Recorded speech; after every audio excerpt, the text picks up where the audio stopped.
আল্লাহ কাকো বাচ্চা নিদিয়ে বাচ্চা হাজবেণ্ড আৰু ৱাইফৰ মিলামিছাতে হয় তিনটা সন্তান আছেই বোলে ইয়াৰ মাজতে 4 নম্বৰ বাচ্চাটো হৈ গ'ল মই খুদিলো কেনেকে হল বোলে আল্লাহ দিলে বোলে ভগৱানে দিলে আল্লাহ কাকো বাচ্চা নিদিয়ে বাচ্চা হাজবেণ্ড আৰু ৱাইফৰ মিলামিছাতে হয় আল্লাহ কোনো ওপৰৰ পৰা নিদিয়ে দিয়ে নেকি সেই কাৰণে যিসকলে আল্লাহক দোষ দিব বা ভগৱানৰ কথা কব তেওঁলোকে নাপাব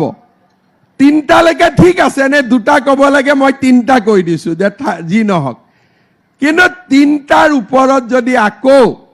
আমাৰ এই বছৰটোৰ ভিতৰত আকৌ বোলে আমাৰ ঘৰত বাচ্চা হল তেতিয়া বাচ্চাক সামনে ব্যৱসায় কৰিম তেতিয়া আমি কম যে বাচ্চাৰ যেহেতু জন্ম হৈছে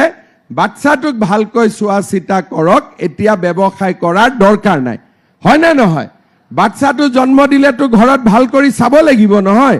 আৰু এক বছৰতো বাচ্চাক গাখীৰ খুৱাব লাগিব যত্ন ল'ব লাগিব সেই কাৰণে এই বছৰটোৰ মাজত